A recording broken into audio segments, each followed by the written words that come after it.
वालेकुम दोस्तों। जिन्नात पर काबू पाना, आज आपको बताएंगे कुछ ऐसी ही सच्ची घटनाएं। जी हाँ, हमारे इस चैनल में हम आपको हमेशा कुछ ऐसी बातें बताते हैं जो आपको कहीं और देखने को नहीं मिलती हैं। तो आज हम आपको बताएंगे कैसे आप जिन्न और जिन्नात पर काबू पा सकते हैं। जी हाँ, जिन्नात को काबू करना, जिन्नात को अपना गुलाम बनाना आपने कई जगहों पर सुना होगा। इस्लाम धर्म में जिन्नात और रूहानी शक्तियों को कैसे आसानी से काबू में कर लेते हैं। क्या आपने कभी अपने जीवन में ऐसे किसी व्यक्ति का सामना किया है जिस पर जिन्नात का साया हो? शायद नहीं। इस बात को लेकिन आप तवज्जो दे सकते हैं कि जिन्नात का अस्तित्व होता है। सबसे बड़ी बात, वो किस जगह रहना पसंद करते हैं, इसका ध्यान रखना बेहद जरूरी है। जी हाँ, आज आपको बता रहे हैं एक ऐसी ही घटना जो कि सच्ची घटना है। ये कोई कहानी या किस्सा नहीं है, बल्कि कुछ सालों पहले की घटना है जो मुख्य रूप से एक ऐसी जगह से जुड़ी हुई है जहां पर शायद आप बहुत सारे लोग गए भी होंगे। वो जगह है हमारे ही देश में, राजस्थान। जी हाँ, आप चाहें तो इसे एक बार आप खुद भी चेक कर सकते हैं दोस्तों। जी हाँ, आज हम आपको बताएंगे उसी जगह से जुड़ी हुई ये कहानी। तो आप इसे अच्छे से ध्यान से सुनिए, क्योंकि हो सकता है ये आपके किसी काम आ जाए। जिन्नात और जिन्न दोनों कुछ मायनों में अलग अलग शब्द हो सकते हैं। एक बात और, जो जीनी वाला सीरियल आपने देखा ही होगा, वो बहुत अलग है दोस्तों। बहुत से मौलाना लोग हैं जो जिन्नात और रूहानी शक्तियों से छुटकारा पाने के लिए बताते हैं रास्ते। लेकिन क्या आप जानते हैं कि ऐसा क्यों होता है कि मौलाना का किया हुआ काला जादू या कोई रूहानी जादू सिर्फ वही काट सकता है? आपको बता दें कि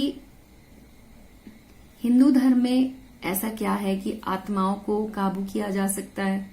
ऐसा बिल्कुल नहीं है कि हिंदू धर्म में वशीकरण, काला जादू या तंत्र मंत्र काम नहीं करता। हिंदू धर्म में सफेद जादू पर ज्यादा जोर दिया जाता है। बहुत कम लोग ऐसे हैं जिनको हर तरह की रूहानी शक्ति में महारत है, क्योंकि आजकल सब लोग पाखंड पर ज्यादा जोर डालते हैं। आज की वीडियो में हम आपको बताएंगे कैसे एक आदमी ने जिन्नात पर काबू किया। जी हाँ, ये बेहद सरल है और ये सच की बात है, सच में ऐसा हुआ था। जिन्न आम रूहानी शक्ति की तरह नहीं होते। इनके पास आयत की शक्ति होती है जो एक मौलाना के पास होती है। जिन्नात भी मुसलमान की तरह रात्रि के दौरान नमाज अदा करते हैं। ये बस्ती में भी रहते हैं, जिसकी वजह से कभी कमजोर नहीं पड़ते। सच्चे दोस्त भी साबित होते हैं और आशिक भी। यही वजह है कि कोई भी जिन्नात के केस में नहीं पड़ना चाहता है। इनके लिए पहुंचे हुए पीर मौलाना हर पल पाक कुरान की आयतें पढ़ते हैं। वही लोग इन्हें काबू कर सकते हैं। जिन्नात को सबसे ज्यादा सफेद चीजों से प्यार होता है। ये निर्भर करता है कि उनकी कैसी आदतें हैं। अगर वो शांत प्रवृत्ति के हैं तो अपने होने का एहसास आपको नहीं बताएंगे। अगर आप उनके अधिकार क्षेत्र में जाते हैं तो वो सिर्फ आपके साथ बुजुर्गों जैसा व्यवहार करेंगे जिसमें कुछ हिदायतें हों।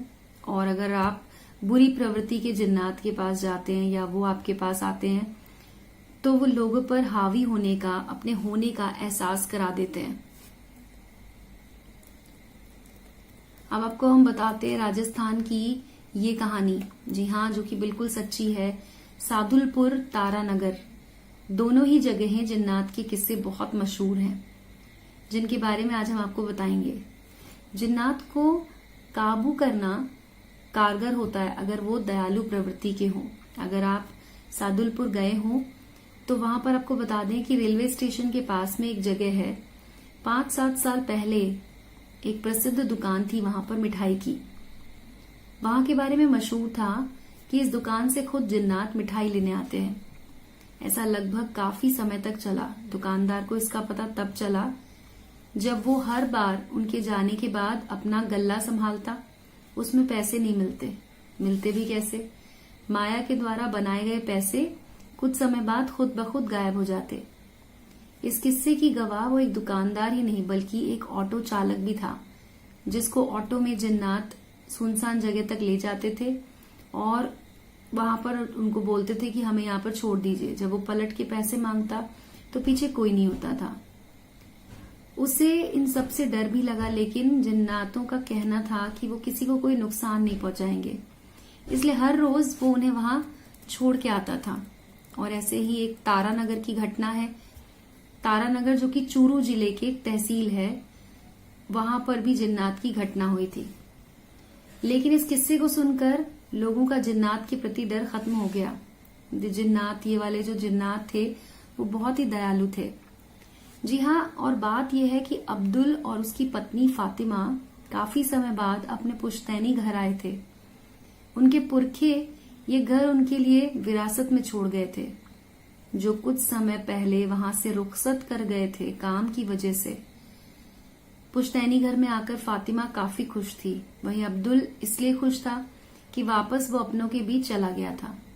घर काफी बड़ा था, इसलिए उन्होंने अपने लिए कुछ कमरों को रहने लायक बनाया और बाकी कमरों को ऐसे ही छोड़ दिया। अगर किसी घर में लंबे समय तक साफ सफाई, धार्मिक कार्य ना किए जाएं तो उस घर में रूहानी शक्तियों का कब्जा हो जाता है। ये बात इसलिए सच है क्योंकि इन शक्तियों को सुनसान जगह बहुत पसंद आती हैं। इसलिए आपने देखा होगा कि शाम के वक्त अगर आपका घर नया है या फिर वहां पर अगर नया घर बन रहा हो तो वहां पर दीपक जरूर रखते हैं। ऐसा इसलिए ताकि वहां पर शुभ आत्माएं या शुभ शक्तियों का संचार हो सके। और फातिमा ने क्या किया, उन कमरों की सफाई नहीं की, तो उनमें से एक कमरे की खाली रहने की वजह से वहां पर जिन्नात की नजर पड़ गई। वहां पर कोई चहल पहल नहीं होती थी। घर में रहने वालों को खबर भी नहीं चली कि घर में जिन्नात का साया पड़ चुका है। एक रात फातिमा ने सोचा कि चलो अब इस कमरे की सफाई कर देते हैं। जब वो उस कमरे में गई तो वहां पर जिन्नात का ठिकाना था। फातिमा को सफाई करते देखकर जिन्नात खुश हो गए। उन्होंने आवाज दी कि बेटा, आपने यहाँ सफाई कर दी, मुझे बेहद खुशी हुई। अब इसमें एक पानी का मटका रख दो और कभी इस कमरे में मत आना। तो ये एक कहानी है जो कि सच्ची घटना पर आधारित है, जो हमने आपको आज बताई।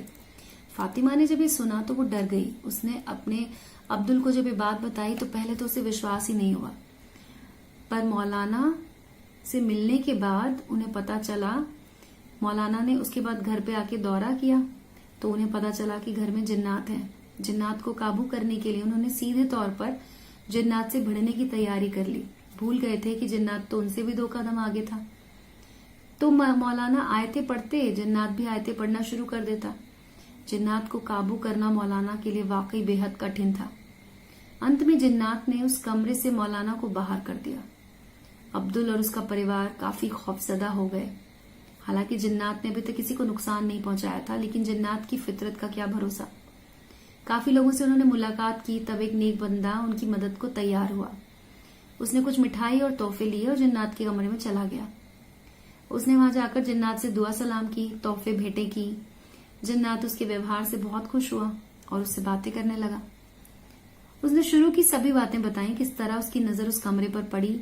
तब उस बंदे ने गुजारिश की कि इंसानी बस्ती से दूर रहना चाहिए उन्हें, क्योंकि दोनों का मिलन संभव नहीं है। जिन्नात ने इस बात को गंभीरता से लिया और वहां से चला गया।